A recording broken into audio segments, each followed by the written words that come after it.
Can you feel it, guys? Can you feel it like the ground is shifting beneath your feet? So Argentina isn't just collapsing again. It's pulling the world into the storm along with it. And in a new twist nobody saw coming, Donald Trump just stepped in to rescue Argentina's libertarian president. But here's the thing. If this gamble fails, it won't just break Argentina. It could break Trump himself. Now, Trump bets $200 billion on Argentina. Will it save or sink them? Let's dive in, guys. Everybody, welcome back to The Baseline. Thank you so much for joining me. Hope you guys are having a great day, great night, great life. So now, I know what you're thinking. Why should I care about pesos and politics in Buenos Aires when I'm worried about paying bills in Cleveland, California, Toronto, or London? Well, be patient, guys. Stick with me, because what happens in Argentina doesn't just stay in Argentina. This is ultimately about your wallet. It's about inflation, your groceries, your savings. They're all tied into the same global financial system that's now dangling Argentina over the edge. And if Trump's gamble, if Trump's gamble blows up, that shockwave won't just hit Buenos Aires. It'll hit and rattle every market connected to the United States dollar. Now, think of Argentina like that broke friend who's always broke. And he's always promising, hey, you know what? Next time I'll pay you back, I promise. And then shows up at the poker table betting money they don't actually have. Now, imagine Trump sliding in as the responsible uncle, tossing chips on the table, except it's not chips. It's 200 billion United States dollars. Now, on September 22nd, just minutes before the markets opened, Trump's Treasury Secretary Scott Bessant declared Argentina a systemically important ally. Now, what's that code for? It's pretty much code for we're about to pump American money into this mess. And then, with Trump's flair for branding, he ended with the slogan, Argentina will be great again. Now, this wasn't just charity, right? Argentina's central bank already torched through 1 billion in reserves trying to hold up the peso. And they failed. Investors panicked, the peso crashed, bonds tanked, and stocks went absolutely haywire.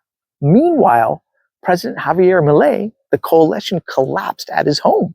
His sister was hit with a corruption scandal. His austerity plan was unraveling right in front of his face. And instead of fixing the fundamentals, Milei doubled down on short-term gimmicks, scrapping export taxes, begging farmers to sell grain, burning through more and more dollars.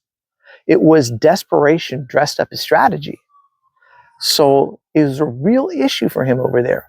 And at one point, the peso hit 1,475 per dollar. Now, that's not a currency. That's a phone PIN number. Imagine walking onto Starbucks and ordering a latte. You could say, 1 latte, please, and that would be 8,500 pesos. Thank you very much. You don't need a backpack just to carry lunch money, guys. That is insane. But here's the part that I feel mainstream media won't emphasize enough. Milei was the West's poster boy just 6 months ago. He crushed inflation from 300% to 34%, and Wall Street cheered. Washington called him a savior, but the entire miracle was built on an illusion, keeping the peso artificially strong with interventions that drained reserves. Now, the second political chaotic hit that took place was that, and then now Trump steps in, right? Not because Argentina suddenly matters more, but because saving Milei keeps Washington's libertarian experiment alive. But here's the unanswered question, right? Is Trump bailing out Argentina, or is he bailing out himself? Because remember, midterm elections, they're just weeks away. And if Milei loses, Congress reform dies. If Argentina defaults, the IMF already owed 1/3 of its lending by Argentina collapses into a crisis. And if that happens under Trump's watch, Investors are going to ask, if America can't save Argentina, can it even save itself? So the so-called rescue fund, the Exchange Stabilization Fund, has over $200 billion in it. That's taxpayer-backed money. And while markets celebrated with a 4% peso rebound and a 6% stock rally, economists warned it's just smoke and mirrors. Because without reform, without trust, Argentina will burn through Trump's dollars the same way it burned through its own. Which means this rescue may be nothing more than a very expensive pause button. Now, here's the clarity to this whole thing. Because this isn't just about Argentina. It's about seeing through these illusions of power, right? Because governments prop up numbers, central banks, they hide the cracks, and leaders, they sell the slogans until reality catches up. And if you can spot the illusion before it shatters, well, you're already ahead and stronger than 90% of the people still living in that state of denial.